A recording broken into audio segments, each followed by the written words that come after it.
someone with 5 to somewhere even 10, 12 years of work experience, it is very critical to, one, be visible and let others know that you're looking for an opportunity. I'm not going to state the obvious things to reskill yourself, get certifications, make a stellar CV. You already know that, and you might have done that.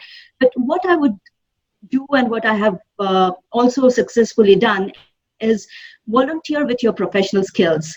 When I say volunteer, it's not just charitable distribution of clothes and food, that is great as well, but areas where you can apply your professional capability and showcase that to other larger audience in the ecosystem. A very clear example is how I met Rohit, which he himself mentioned. I was volunteering with India at 75 initiative at CII, and that's how I got in touch with Rohit, and we have been in contact since. So the volunteering with your professional skills also allows you to get an exposure to see where all your current technical capabilities are applicable and what are the other industries you might be suitable at. And most importantly, irrespective of which sector you're currently working and which sector you might be heading towards, there are always non-compromisable and very critical transferable job skills. When I say transferable, what are these? And some of them have already been mentioned by Vinay earlier in the talk today. These are critical skills of team management, critical skills of leadership, communication, negotiations, contract management. It doesn't matter whether you're in pharma or education or manufacturing, these skills can be taken across sectors and applied in those specific environments. And that is one thing you have to consciously, one, understand what are your non-transferable skills. Second, emphasize on those and continuously strengthen them. And make sure that wherever you go next, you do communicate and make it very clear that these are the skills that you bring along with you, which your next employer will value.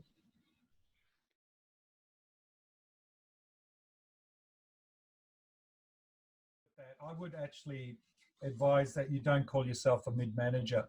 I think it's really important that redefining yourself from the point of view of skills and capabilities and what you bring to the table to that employer is the key. So I can't agree more with that.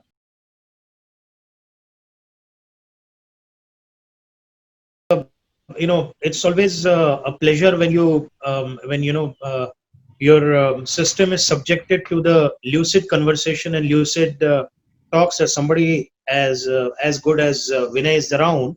So I think he's covered most of the aspects. Only thing that really comes to my mind is what really is happening because of this globalization aspect is distance doesn't matter anymore. I mean, it's been a long time since All India Council for Technical Education has been telling, for example, our engineering graduates that there are open sources available for education from, for example, Massachusetts. MIT is having a lot of open sources for learning, but now it is becoming more practical. So if, for example, if I'm talking about an international baccalaureate program, for example, I would very well be taught by a professor based out of Halifax or maybe a CA or maybe a BC or wherever, in fact, and that becomes very, very natural. So adaptability is something that needs to come in our mindsets. And like you rightly pointed out, one is the technological aspect, the other one is the psychological and the social aspect that needs to come in. I think I'm somebody who's a thorough optimist. I believe the next 4 years are going to be phenomenal in the lives of everyone around. My only suggestion to people who are listening to us or who are watching us right now is instead of trying to be a job seeker, try to be a job giver. Look at various countries which have come up with the options. European country like Portugal is accepting digital freelancer visas. Estonia has come up with the first e-residency program in the world. Of course, it came up in 2018, but now it's picked up like crazy. There are many opportunities available for you, dear friends, especially in the IT field. Even the young ones when I say young ones, the 0 to 5 year experience holders, as Prerna ji rightly pointed out, they have tons and tons of work to be done as an entrepreneur, as a freelancer, and nobody better than Vinay probably to guide, nobody better than Rohit yourself. You've been an entrepreneur all your life, and so this guidance has to come properly. The world is looking at us today for being the forerunner and the front runner as far as fulfilling the technological requirements are concerned, and we should rise up to the challenge now.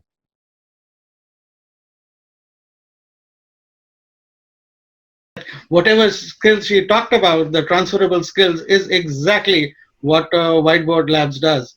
And we'd be willing to talk to you at any given time. But coming back to this topic, this globalization part, I think we're getting into two tracks actually. One is the technology part, and one is the non-technology part, it seems. And we have a third track which is emerging, and through a question which somebody has asked. It is Dimple, lady called Dimple. What can be done to build the capacity of economically disadvantaged section? Now, till now, we've talked more or less about some effects of the pandemic and a lot about technology, etc. So my next question is more or less on the combination of the after effects of the pandemic and technology. And I think we have two very, very uh, great guys to give us that answer, Dr. Bhattacharjee and Mr. Wayne Spencer. Wayne's company has created these solutions, and Dr. Bhattacharjee is the best person to tell us about the after effects and the way of life could be. So over to you both, and we'd like to hear that from you.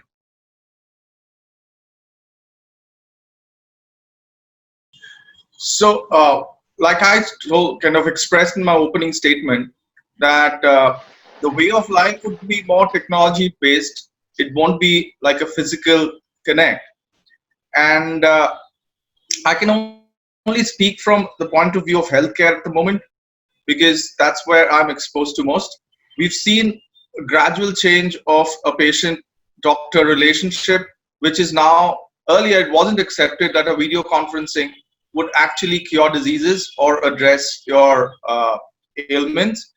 But now, as we see, that video conferencing or teleconsulting is the way of life, because the load of the hospitals are getting kind of too much to bear because of all the COVID cases which are coming into the hospitals. So most of the other electives and most of the other ailments which do not require emergency attention, which only seeks follow-ups and also seeks kind of what should I say, diagnosis, not even diagnosis, but mostly in the follow-up cases. It's we can actually address all of that through the video conferencing and telecommunication.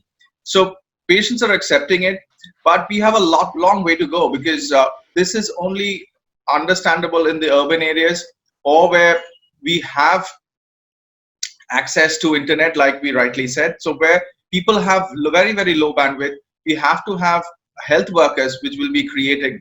So a lot of new roles would be created in the healthcare sector, more to do with healthcare workers who are not doctors, who can help out doctors by being in the remote areas and actually addressing the ailments of the people back to the doctors correctly, because that is very important. Next is the artificial intelligence and machine learning, which many doctors are actually now developing as their skill set, because they also feel that they would be redundant if they do not take up technology and adapt to technology. And you would see that many of our seniors who actually never accessed digital reports are now slowly getting back into laptops and getting access to digital reports, trying to interpret digital reports, trying to interface with other doctors as a referral mode through kind of the digital medium. So technology is the way ahead. We would have e-labs, we would have robotics, we would have I think an entire different paradigm of healthcare in the recent future. And hospitals are gearing up for that. Hospitals are streamlining their kind of resources. Earlier, the resources which was thought to be as inseparable with healthcare are now being replaced by more data analysts, by more of artificial intelligence specialists, which they are the hospital CEOs are utilizing them to the maximum to get best outcome of any disease. This is from the healthcare perspective, and I feel that what Professor Kulkarni rightly said, that presently what the situation is, we need to be job givers rather than job seekers, and we need to kind of actually think out of the box and train ourselves and actually look out. The world will become very, very small now because for the interactivity and the connectivity we have with each other, the world will become a very closed space, and we need to utilize that kind of to our fullest. Getting education is not a problem now. Getting your skill set kind of appraised and getting your skill set upgraded is not a problem with the open source. And with every organization, Prerna's alumni, I Am Bangalore is also launching online courses. They've started their PGDM online courses this year. And well, who could have actually thought that an organized kind of institution like I Am Bangalore, of which is my alumni as well nowadays, so can actually offer and teach students through online. So, well, the world is seeing a huge shift. So I guess we need to be hopeful. We need to be absolutely optimist in what we look for in the future. There are mentors in these organizations, and there are mentors all around who are kind of very equipped to handle and guide people. And we have these mentors on our web panel as well today. So people can reach out to each of us and actually understand how to go about their career and future. So it's not a heartbreaking thing. There are a lot of new things which are opening. There are a lot of old things which are closing down. And I think the future looks bright. I won't say the future looks bleak. Great. That sounds very promising. And I'm sure a lot of our viewers who've been throwing up questions will be very happy to hear you say that. Meanwhile, let me ask Wayne. Wayne, Dr. Rajarshi talked about the impact of, not the impact, but the changes which will come into the lifestyle and of people, of offices, of organizations, etc. Sure. You're the one who's been there and done that. You've used technology to enhance those changes. So could you tell us about that? I mean, as an example of how it can actually work.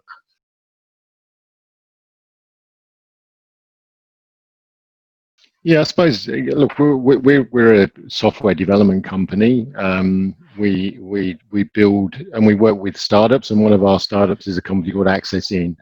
And one of the products we have is around visitor management solutions. So for large corporates and residential, and when COVID hit, we suddenly realised that we had to make things as touch-free as possible, right? So when you walk into the foyer of a corporate in Australia, and let me just say, we're sitting in a position of privilege here in Australia. I just want to let people know that. So, but you walk into an office block and there's a queue for the reception, or there's digital kiosks where people have got to touch things. We've addressed that, and we've made everything touch-free, and we've also developed a sort of social distancing component to that, so we can inform people when they should enter a building and what the numbers are in that building, and then being able to help social distance and track. So you may get a visitor to a building, they go to visit somebody, then there's an outbreak of COVID from someone in that building. The ability to then be able to inform those people, etc. So, I mean, look, one of the points I wanted to talk about, and this really goes back to what Vinay said, right? So during this COVID crisis, one of the things that was new to me was this whole thing of remote working, right? I always felt I had to be in the office face to face. Suddenly that wasn't available to me, and we started to see this incredible collaboration on projects, right? So we've got a team in Pune, we've got a team in Chennai, we work with some large corporates, and one of the things it threw up was suddenly there were roles that people thought you couldn't do offshore, which you actually can. So we've now even during this crisis, we've now replaced 4 people onshore with 4 people offshore. So, and they're not just technologists from a developer perspective, but they're senior project managers, they're senior solution architects and designers, business analysts.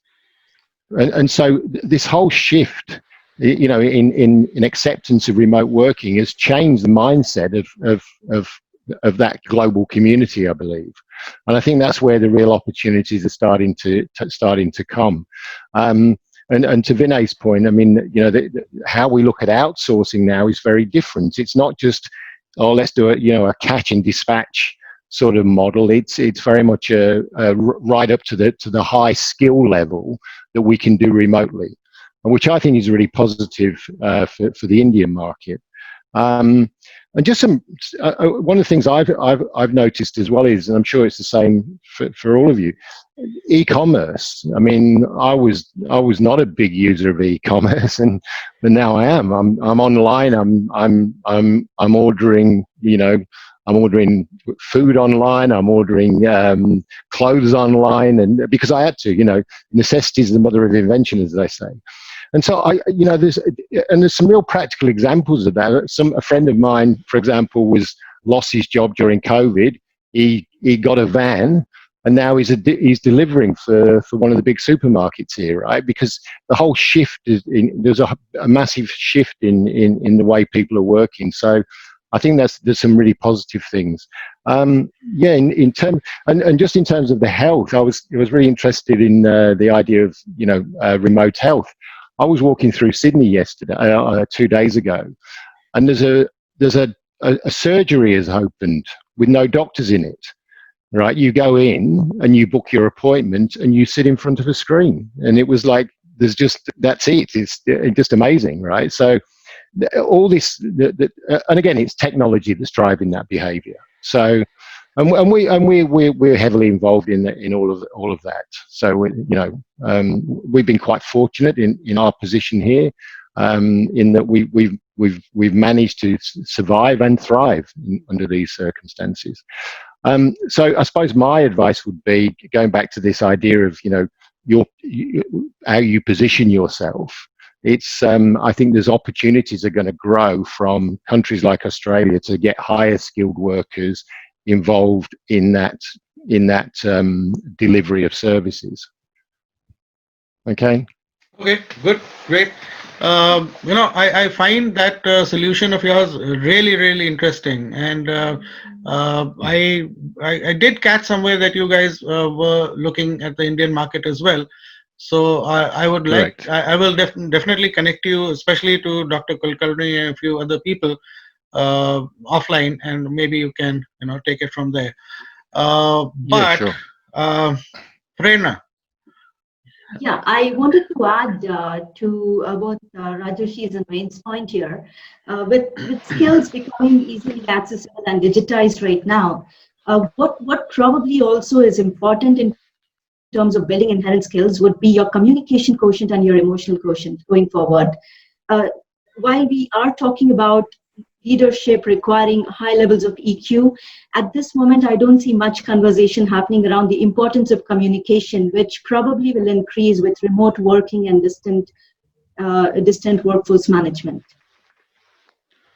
Yeah, thank you, Prerna. We have another question from Avinash, saying that he has 2 years of experience in digital forensics. What is your suggestion for me?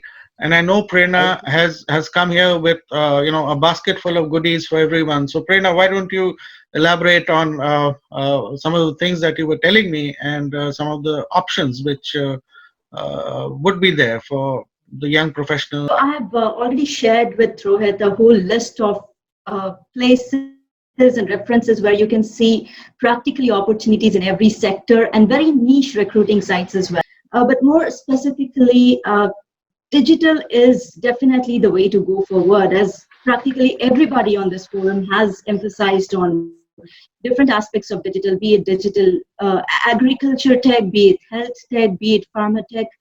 So I'm sure there will be some very specific opportunities, but at this point, I will not be able to tell you within digital forensics where exactly can you look for the next job. If someone else wants to take that. So no problem. We Rohit, will, sir. Rohit, I would just like to add to this. Sure. I was having a little discussion with one of the very senior officers of Home Ministry in Government of India very recently, and the plan is to set up digital forensic labs at every district headquarter in coming times, at least one in every state headquarter. In fact, northeastern states would be doing that very soon. And let me tell this gentleman who has asked this question that digital forensics is the in thing. He's doing a terrific job. I mean, getting into this field is something exceptional, and many jobs have opened up even in the Interpol right now.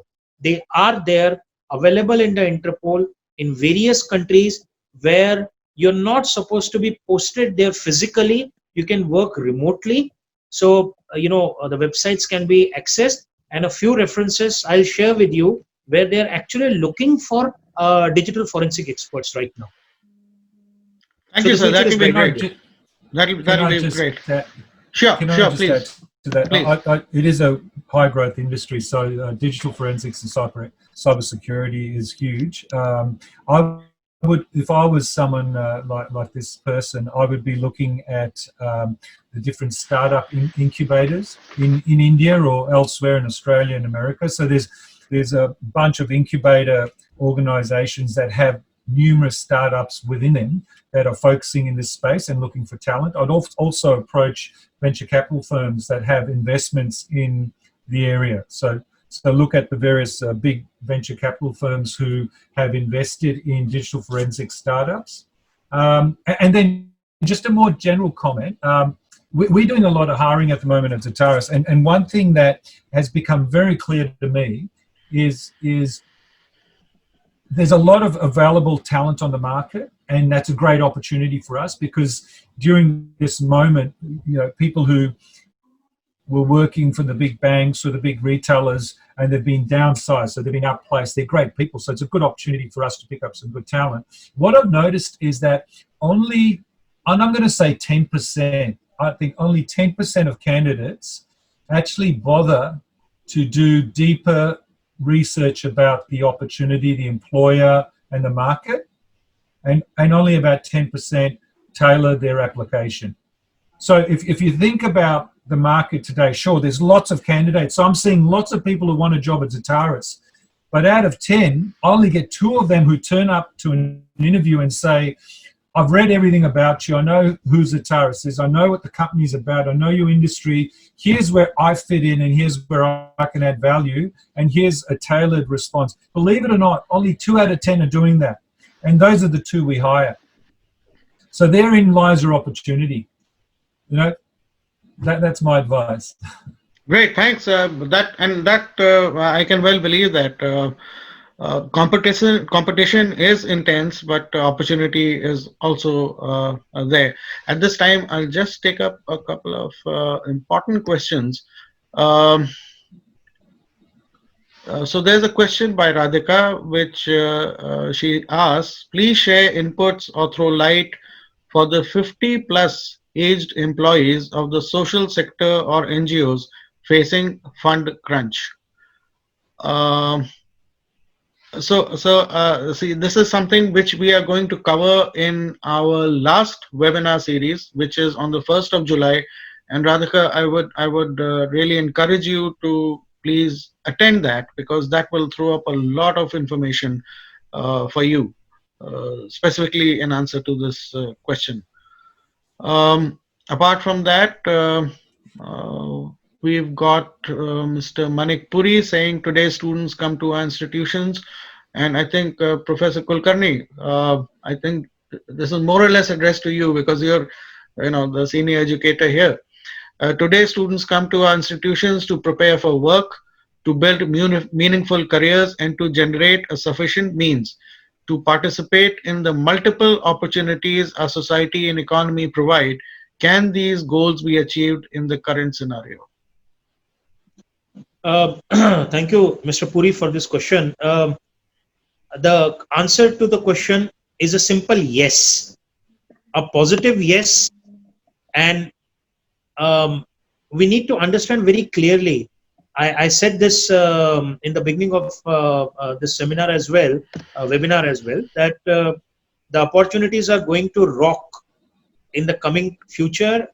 The future is bright. I'm somebody who always believes in the fact that life is like the sine wave. Our Dr. Bhattacharjee would understand what I'm saying.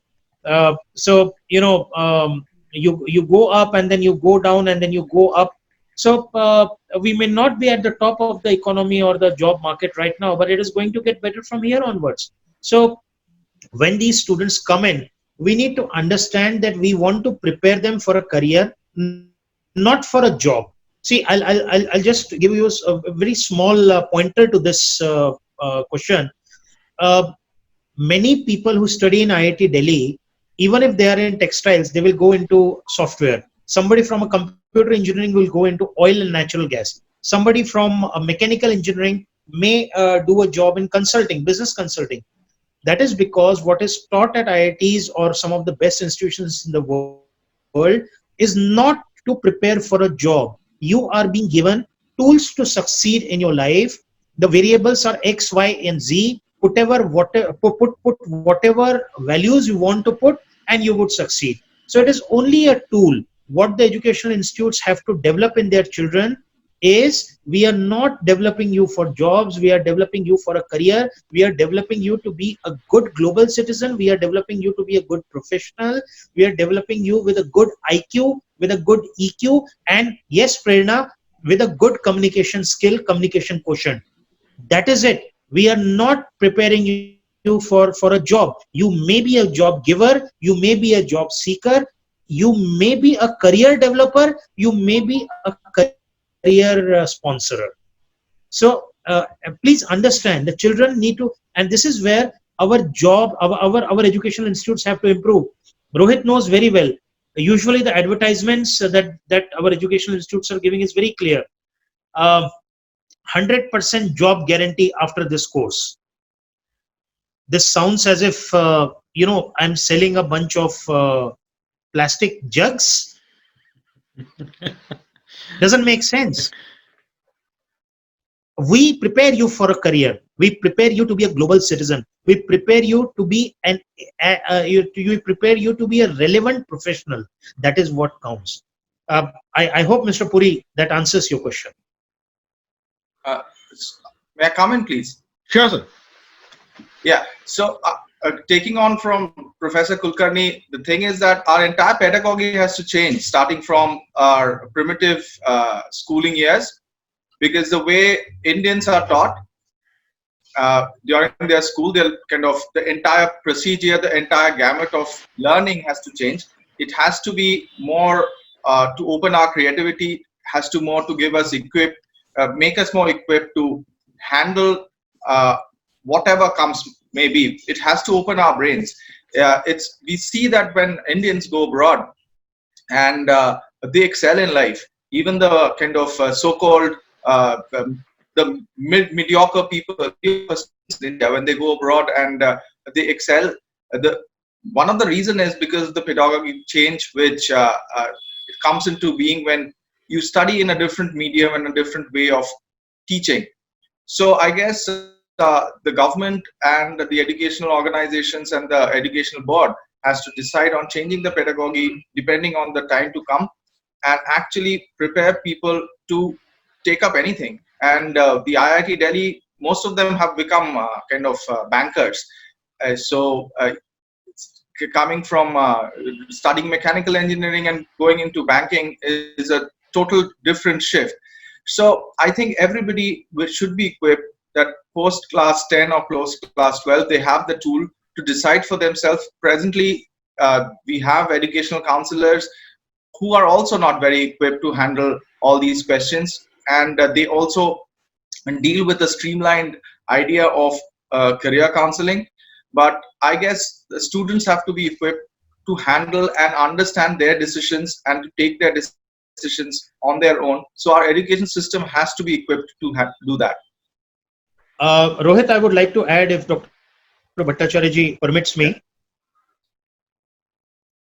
Um, am I audible, Rohit? Yes, sir. Yes, sir. Go ahead. Okay, Yeah. okay. Of course, when Dr. Bhattacharjee was talking about mediocre students, of course, I know he was talking about me, but that is besides the point. Sir, I have been teaching in, in UK, in US, in Canada, in UAE as well. That was way back in '99, and of course in India. I'll just say, the pedagogy and the opportunities are available in India. Let me tell you, the International Baccalaureate program. My kids are in International Baccalaureate program right now, so I can tell you that my wife has been the principal of few schools, including Delhi Public School in India. So I understand a little bit of this, sir. The basic issue is the change of mindset of the parents. The International Baccalaureate program, for example, uh, allows a child to pick up his vocation right from grade 6th. And the International Baccalaureate programs are available in India. About 100 odd schools are there. Some of the best schools, the Dhirubhai Ambanis and the Genesis and the Shiv Nadar. I'm talking about the Delhi zone. Dhirubhai Ambani, of course, is Mumbai. And Mahindra World College, it came back a long time back in Pune. And then the Victory Kids, again in Pune and Bangalore. So there are n number of schools available in India which come with the understanding of an international baccalaureate, which are following the International Baccalaureate program. And the best thing about this program is the inquiry model. There is no fixed syllabus. Why I keep on talking about the bankable IIT Delhi program is because if if a course has 5 units, it is entirely the prerogative of the professor who is teaching to not move ahead from the first unit itself. He may not do anything more than the first unit for the entire year. He will not move ahead unless and until every single student of his has got in-depth knowledge in that. Same goes with International Baccalaureate program. There is no competition. There is no rat race. That is where our parents will have to, and there are lots of people who are parents over here. We have to understand that completely. I was talking to an International Baccalaureate school in UP. Let me not name the school, in Uttar Pradesh, in central Uttar Pradesh recently. And they were telling me that in spite of the fact that they're an International Baccalaureate program for the last 5-6 years, they are not able to follow it because the parents would take the children out of the school because they would say that, you're not preparing the students for competition. Where the hell is the competition? There is no competition. As Dr. Bhattacharjee pointed out correctly, we have a competition with ourselves. We have to be good and we have to be better, and we've got to be even better. That is how it is. Last time I said this to Dr. Rohit. Today we have today in this time of pandemic, the world is having a very good time, but tomorrow it is going to be very, very good time, and day after it is going to be very, very, very, very good time. That is the change in the mindset that has to come in. The pedagogy exists, the schools exist, and I would request the parents to support these schools. Once these schools get their support, the government will have to listen, will have to move their thought processes to align with these internationally acceptable programs. Last thing, Finnish education, for example, is supposed to be the #1 school education in the world. A child goes to the school at the age of 7. That is simply because it's completely inquiry-based model. There are no subjects. There is no syllabus, and still they score some of the best in in PISA scores. They've got some of the best PISA scores. And of course, when you talk of Finland, you talk of Nokia. But unfortunately, Finnish education has been trying to come to India for the last 3 years. But every time I talk to them, they tell me, your government ne again no Kia. So government has to learn. So from Nokia, if we want to get to Nokia, we should stop saying no Kia. Thank you, Rohit. Thank you, sir. I think we're coming to the end of our time, and but I'd like to leave one question to all the speakers, and I think this is a very serious question, and it has serious ramifications, especially for a country like India. The question is from a lady called Dimple, and what she's asking is that under the circumstances, what can be done to build the capacity of economically disadvantaged sections. So I think that's very relevant, especially in India, because 70% of the population is not in the metros. Am I correct, Prerna? I think you're a master of that. So you need to help me out here a bit. Yeah, that's right. More than 60% is rural and primarily based on agrarian and employment or disguised employment of some sort. So under these circumstances, whether using technology or not using technology, what can be done today in today's situation where the social distancing is going to be the norm for some time, where people cannot be together, too much? What do we do to build up the disadvantaged sections? Is something I'm not saying we need to have an answer now, but let's all think about this, and especially Wayne, I would look to you, really seriously for a technical answer to this question. Maybe a product, maybe a solution. I don't know. I have no clue. And Dr. Rajarshi, to you for a process maybe which can emerge. Dr. Kulkarni, to you for what kind of education can be given to these people to bring them into the mainstream once again. And Prerna, look to you to actually stitch all this together, and maybe we can come up with something, and something which may be very powerful. So on that note, I think I would like to end, unless somebody else has something to say. Most welcome. I'll just Just Rohit. yeah, Sure. Dr. Bhattacharjee. Yeah, I just want to take a cue and finish it off myself. Sure. And because the question from Dimple is pretty honest, and we all talking about technology, and technology, but trust me, there would be requirement of a lot of human touch as well. So this pandemic, though it's blown out of proportion because of many other reasons apart from medical reasons per se, I don't want to get into all those. It will be contained. It will be contained like we've contained influenza. It would be part of our life. So life will go on. We have to maintain a bit of social distancing. We have to maintain hygiene, and we have to live in a hygienic manner. People are all talking about the new normal, but I guess that normal was always there. We had to be hygienic. We forgot the hygiene level. So, and we have to live with it. So when we only, the entire panel, we only discussed about technology, but we also tend to forget that there are a lot of work which would require human touch. So the disadvantaged people may not have access directly to technology, but then we're forgetting they are very equipped to handle technology. Look at the smartphone users in India. Absolutely. So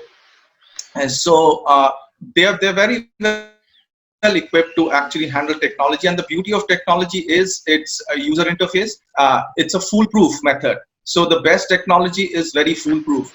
So when we talk of foolproof per se, that anybody can use it. So more and more people coming into technology, the access to technology would be cheaper, and so technology would be accessible to everybody. And secondly, the training of the human force in the healthcare sector, be it a bedside attendant, it's brilliantly, it's humongously required. Secondly, what I was talking about of healthcare workers, whereby a person who's passed out of class 10, I would just take 1 minute of it. We trained such people in the interior Sundarbans when I was doing my medicine. That was way back in 90s. And we'd gone into interior Sundarban with the help of a WHO and created healthcare workers out of people who just passed class 9 or 10 and had an inclination towards science. and they could identify diseases and actually give medicines to the villagers by identifying. We train them to identify 3 or 4 diseases. So these people will get jobs. These people will be in demand. So there's a lot to kind of look up to. And talking about the other sectors, I would say awareness spreaders. People need to kind of be trained to actually disseminate proper information. People who can be trained technologically, handling simple things, they would also be there.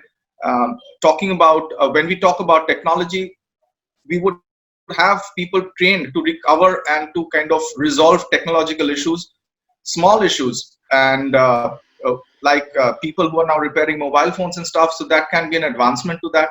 So there are a lot of courses and applications which will be coming up and which will require. We just have to keep our mindset open. And like Professor Kulkarni rightly said, and what Prerna rightly said, that what we need to do is to open our wings and just be a bit more creative and to understand what is in demand. We need to open our mind. We do not need to close our mind and do what we've been doing till now, just going into a profession without actually giving it a thought. Maybe years down the line, we realize that was not what our calling was. Yeah. But now, I guess we have the opportunity to do what we actually aspire for and where our calling lies. So yeah, so this is what my thought was. Thank you, Dr. No, just jump in, Rohit. Rohit, I'll just, on sorry. behalf of all the panelists, I'll just take a moment. On behalf of all the panelists, we would like to actually thank wonderful work that our moderator, Dr. Rohit, has done. With people like Dr. Bhattacharjee ji and, with Prerna and Wayne around, and Vinay around. And, it's like a young Sachin Tendulkar captaining an Indian team, having a Tendulkar, having a Shastri and a Kapil Dev and a Shrikant in the team, and still leading the team beautifully. So thank you, Dr. Rohit.